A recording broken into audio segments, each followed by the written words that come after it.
Penderitaan dapat mendorong pertumbuhan kedewasaan rohani kita untuk dapat mengerjakan panggilan Tuhan yang besar dalam hidup kita. Marilah kita membaca 1 Petrus 2 ayat 21 sampai 24. Sebab untuk itulah kamu dipanggil, karena Kristus pun telah menderita untuk kamu dan telah meninggalkan teladan bagimu, supaya kamu mengikuti jejaknya.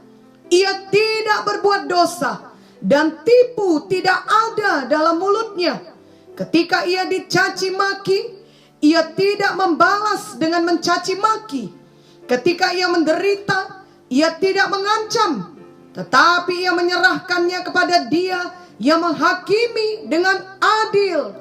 Ia sendiri telah memikul dosa kita di dalam tubuhnya di kayu salib, supaya kita yang telah mati terhadap dosa hidup untuk kebenaran. Oleh bilur-bilurnya kamu telah sembuh.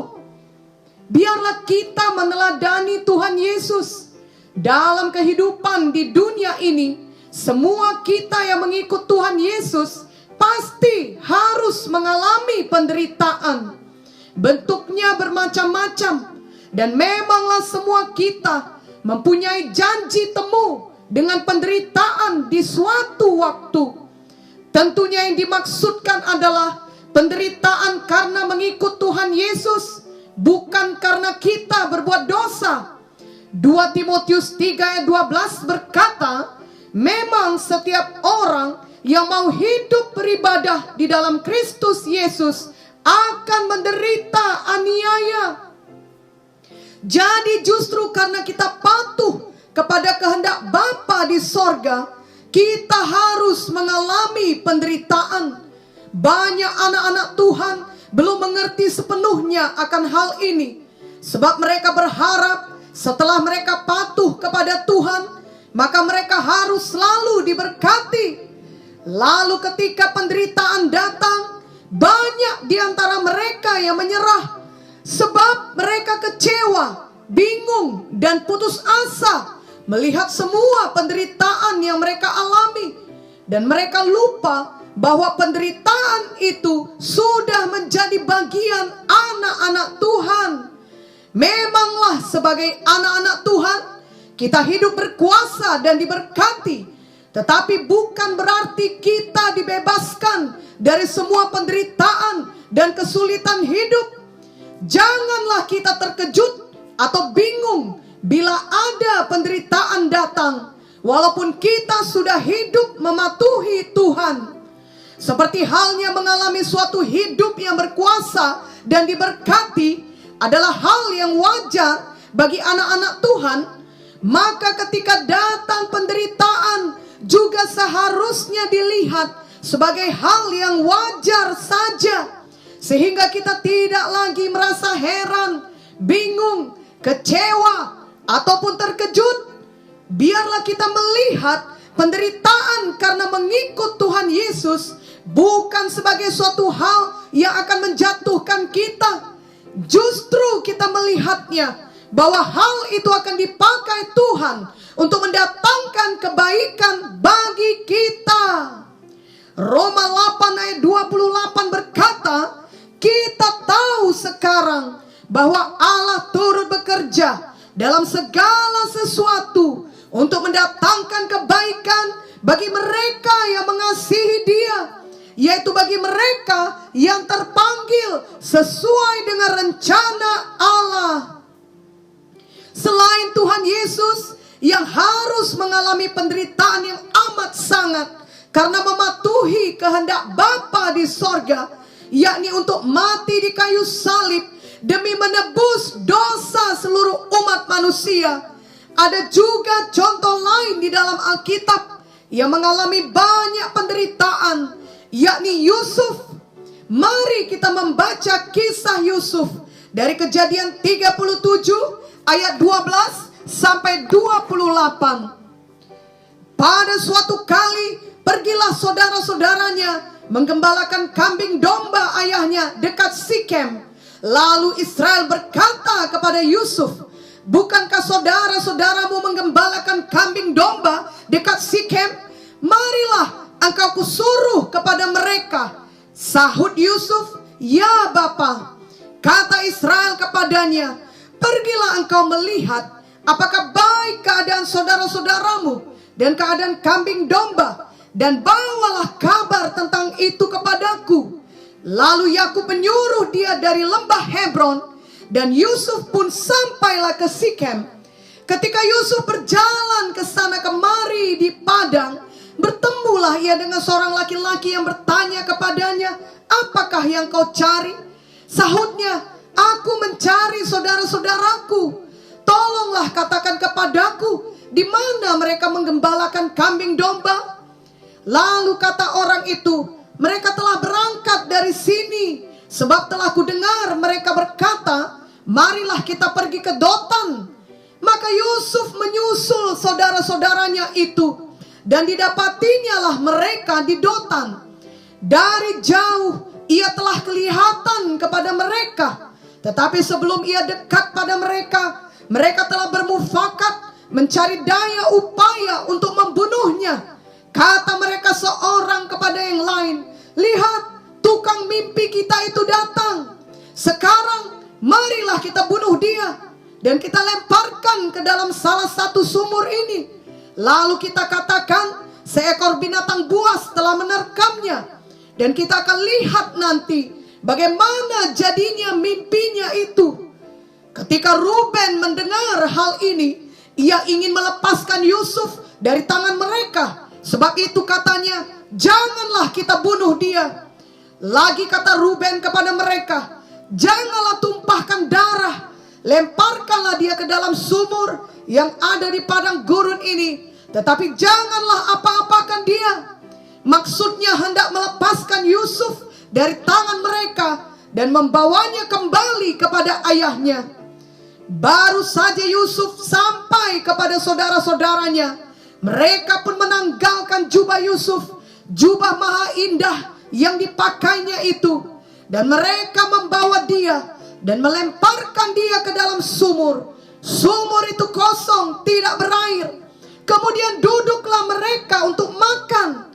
Ketika mereka mengangkat muka, kelihatanlah kepada mereka suatu kafilah orang Ismail datang dari Gilead dengan untanya, yang membawa damar, balsam, dan damar ladan. Dalam perjalanan yang mengangkut barang-barang itu ke Mesir. Lalu kata Yehuda kepada saudara-saudaranya itu, apakah untungnya kalau kita membunuh adik kita itu dan menyembunyikan darahnya? Marilah kita jual dia kepada orang Ismail ini, tetapi janganlah kita apa-apakan dia, karena ia saudara kita, darah daging kita. Dan saudara-saudaranya mendengarkan perkataannya itu.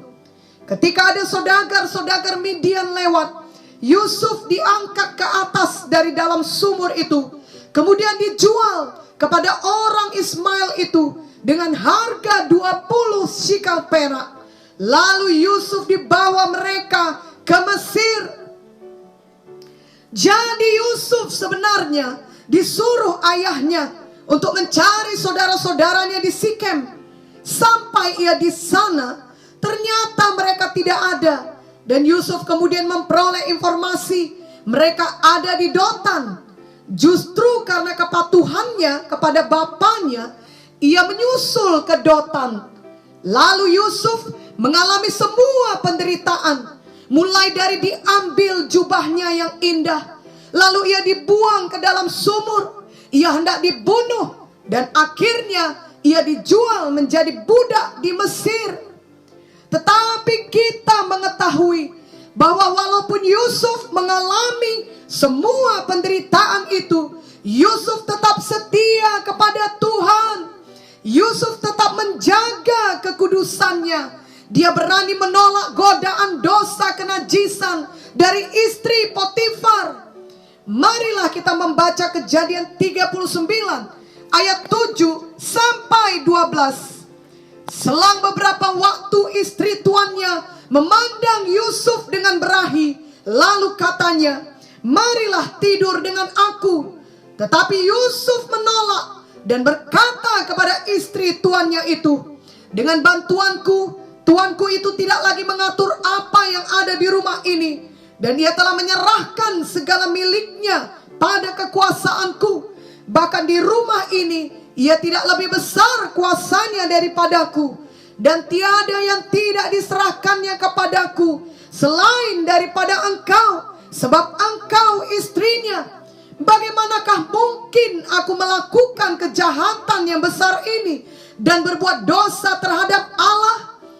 Walaupun dari hari ke hari perempuan itu membujuk Yusuf, Yusuf tidak mendengarkan bujukannya itu untuk tidur di sisinya dan bersetubuh dengan dia. Pada suatu hari masuklah Yusuf ke dalam rumah untuk melakukan pekerjaannya. Sedang dari seisi rumah itu seorang pun tidak ada di rumah. Lalu perempuan itu memegang baju Yusuf sambil berkata, marilah tidur dengan aku. Tetapi Yusuf meninggalkan bajunya di tangan perempuan itu dan lari keluar. Sungguh luar biasa kasih Yusuf kepada Tuhan. Walaupun ada kesempatan untuk berbuat dosa, ia tetap menolak dosa. Ia memilih kekudusan. Namun apakah balasannya? Apakah Yusuf dimuliakan? Justru sebaliknya, Yusuf mengalami penderitaan. Yusuf difitnah dan dijebloskan ke dalam penjara. Mari kita membaca Kejadian 39 ayat 13 sampai 20. Ketika dilihat perempuan itu bahwa Yusuf meninggalkan bajunya dalam tangannya dan telah lari keluar, dipanggilnyalah seisi rumah itu. Lalu katanya kepada mereka, lihat, dibawanya kemari seorang Ibrani, supaya orang ini dapat mempermainkan kita. Orang ini mendekati aku untuk tidur dengan aku, tetapi aku berteriak-teriak dengan suara keras. Dan ketika didengarnya bahwa aku berteriak sekeras-kerasnya, ditinggalkannya lah bajunya padaku. Lalu ia lari keluar. Juga ditaruhnya baju Yusuf itu di sisinya sampai tuan rumah pulang. Perkataan itu jugalah yang diceritakan perempuan itu kepada Potifar. Katanya, hamba orang Ibrani yang kau bawa kemari itu datang kepadaku untuk mempermainkan aku. Tetapi ketika aku berteriak sekeras-kerasnya, ditinggalkannya bajunya padaku. Lalu ia lari keluar. Baru saja didengar oleh tuannya perkataan yang diceritakan istrinya kepadanya, begini-begitulah aku diperlakukan oleh hambamu itu. Maka bangkitlah amarahnya. Lalu Yusuf ditangkap oleh tuannya dan dimasukkan ke dalam penjara, tempat tahanan-tahanan raja dikurung. Demikianlah Yusuf dipenjarakan di sana. Tetapi walaupun Yusuf berada di dalam penjara, Yusuf tetap berbuat baik. Dia menerjemahkan mimpi juru minuman dan menolongnya kembali ke posisinya. Namun sebagai balasannya, dia dilupakan untuk waktu yang cukup lama. Kejadian 40 ayat 23 menuliskan, tetapi Yusuf tidaklah diingat oleh kepala juru minuman itu, melainkan dilupakannya. Bila kita menjadi Yusuf pada zaman itu, mungkin kita sudah berulang kali mempertanyakan Tuhan. Di manakah Tuhan? Benarkah Dia mengingat saya? Mengapa saya terus mengalami semua ini? Apakah Tuhan mengasihi saya? Dan mungkin kita akan menjadi marah kepada Tuhan. Marah karena merasa Tuhan meninggalkan kita. Marah karena merasa Tuhan tidak adil terhadap kita. Sebenarnya bila kita jujur, kita akan mengakui bahwa kita pernah merasa seperti itu atau berkata seperti itu. Yakni penderitaan yang kita alami membuat kita merasa lelah, bahkan mempertanyakan Tuhan, ataupun merasa sangat kesepian sebab menganggap Tuhan telah meninggalkan kita. Namun ketika perasaan itu datang, apakah yang kita pilih?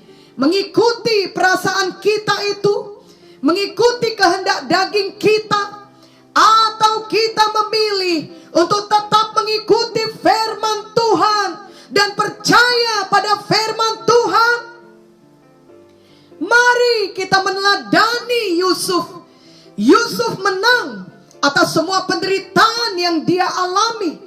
Yusuf tidak menyimpan kemarahan kepada siapapun. Yusuf tidak menjadi pahit hati. Bahkan tidak ada dituliskan dalam Alkitab bahwa Yusuf mengeluh atau berbuat jahat. Itu sebabnya banyak hamba Tuhan mengatakan nama Yusuf adalah gambaran dari juru selamat. Kita ingat ayat 1 Petrus 2 ayat 23 yang kita baca di atas mengenai Tuhan Yesus. Ketika ia dicaci maki, ia tidak membalas dengan mencaci maki. Ketika ia menderita, ia tidak mengancam, tetapi ia menyerahkannya kepada Dia yang menghakimi dengan adil. Yusuf juga tidak ada membalas caci maki, dan Yusuf tidak mengancam. Yesaya 53 ayat 7 menuliskan mengenai Tuhan Yesus. Dia dianiaya, tetapi dia membiarkan diri ditindas dan tidak membuka mulutnya. Seperti anak domba yang dibawa ke pembantaian, seperti induk domba yang keluh di depan orang-orang yang menggunting bulunya, ia tidak membuka mulutnya. Siapakah kita yang sebenarnya? Ini dapat kelihatan dari apa yang kita ucapkan terus-menerus, karena perkataan kita adalah berasal dari hati kita. Tuhan Yesus dalam situasi yang paling berat sekalipun, ia tidak pernah mengeluarkan kata-kata yang jahat. Tuhan Yesus sesungguhnya sangat menderita. Dia tidak pernah mengalami perpisahan dengan Bapa. Namun karena menanggung dosa seluruh umat manusia, ia harus berpisah dengan Bapa. Ketika akhirnya dia berkata, Eli, Eli, lama sabachthani. Artinya, Allahku, Allahku, mengapa engkau meninggalkan aku? Ternyata dalam saat terberat itu pun, orang-orang tetap salah mengerti. Orang-orang yang mendengar perkataannya itu justru berpikir ia memanggil Elia. Mungkin kelak kita akan mengalami suatu penderitaan di mana sesudah kita sangat menahan diri selama ini, dan ketika akhirnya kita berbicara, orang-orang tetap salah mengerti. Ingatlah bahwa Tuhan Yesus sudah lebih dahulu mengalaminya. Dan akhirnya apakah yang dikatakan Tuhan Yesus? Dalam Lukas 23 ayat 34a dituliskan, Yesus berkata, Ya Bapa, ampunilah mereka, sebab mereka tidak tahu apa yang mereka perbuat. Luar biasa teladan Tuhan Yesus. Luar biasa teladan hidup Yusuf. Memanglah penderitaan dapat membuat kita menjadi lebih baik, atau sebaliknya membuat kita menjadi lebih jahat. Ini adalah pilihan kita. Tergantung bagaimana kita meresponi penderitaan tersebut. Biarlah kita memilih untuk menjadi lebih baik. Izinkan penderitaan itu mendorong kita untuk menjadi lebih dewasa rohani. Izinkan penderitaan membuat kita lebih sabar, lebih rendah hati, lebih banyak mengampuni, lebih bergantung kepada Tuhan Yesus saja, lebih memiliki karakter Kristus dalam hidup kita. Itu semua mempersiapkan kita untuk dapat mengerjakan panggilan Tuhan yang besar dalam hidup kita. Kita ingat bahwa sejak awalnya Yusuf adalah anak yang spesial bagi ayahnya. Sementara saudara-saudaranya bekerja di ladang, mungkin Yusuf tinggal di rumah saja. Yusuf mendapat jubah maha indah yang tidak diberikan kepada saudara-saudaranya yang lain. Tetapi Yusuf perlu dibentuk Tuhan, karena ada panggilan Tuhan yang besar dalam hidup Yusuf. Tuhan mempunyai rencana di mana suatu hari kelak Yusuf akan memerintah di Mesir. Yusuf akan menjadi pemimpin. Yusuf akan memberi solusi dalam masa kelaparan yang akan melanda seluruh dunia. Semua hal tersebut adalah perkara yang sangat besar.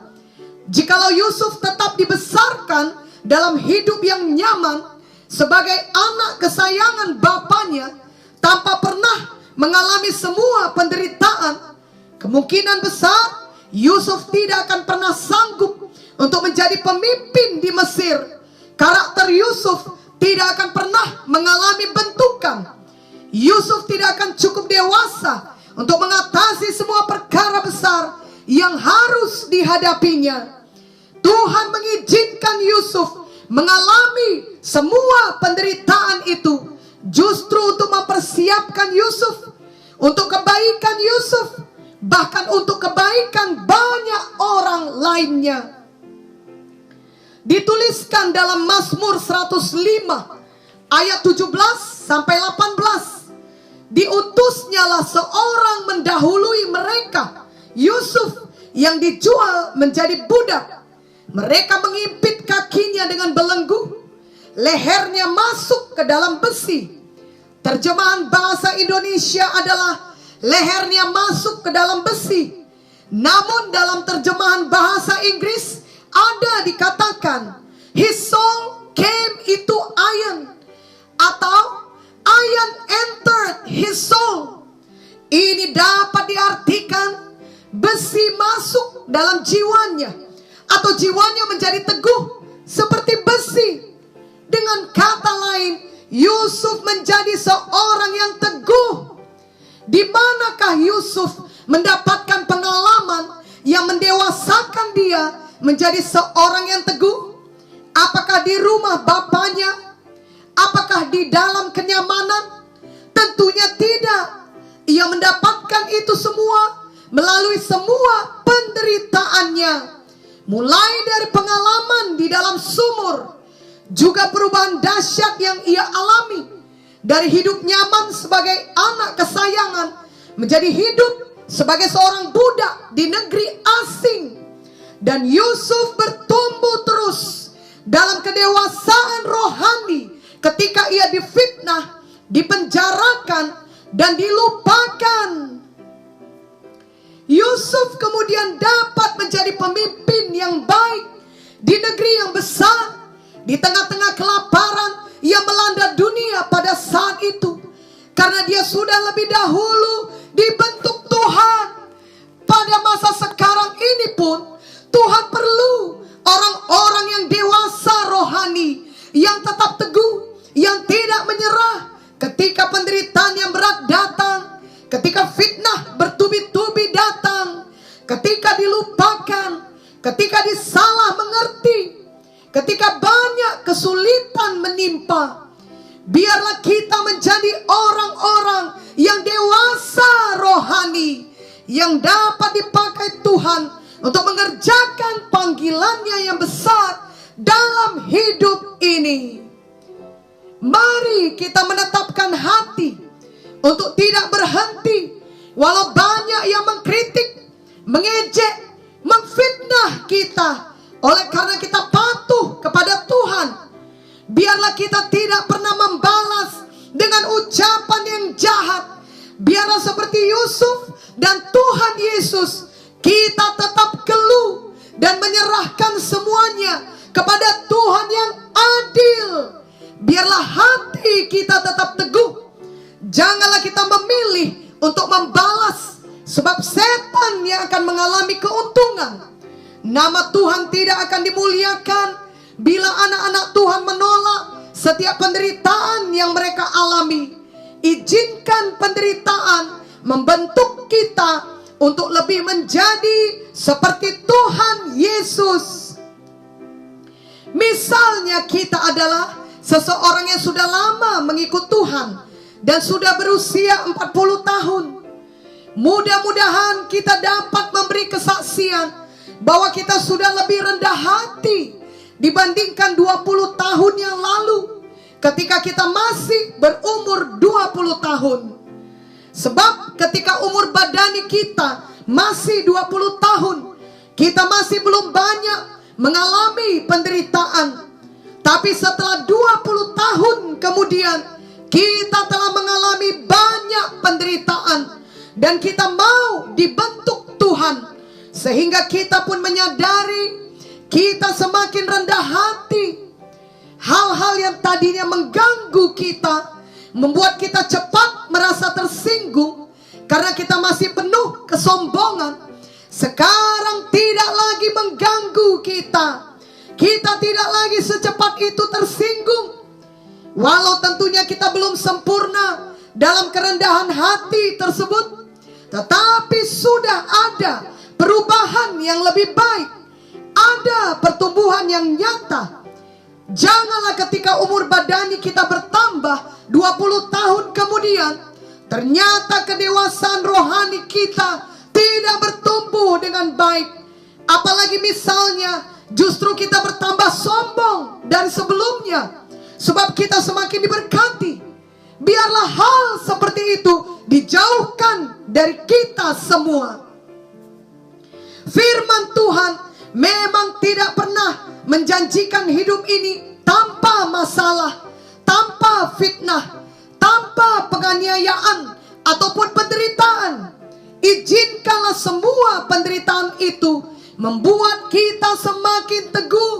Kita bertumbuh menjadi semakin dewasa rohani. Karakter Kristus menjadi semakin nyata dalam hidup kita. Dan kita dapat mengerjakan dan menyelesaikan panggilan Tuhan yang besar dalam hidup kita, seperti teladan Yusuf.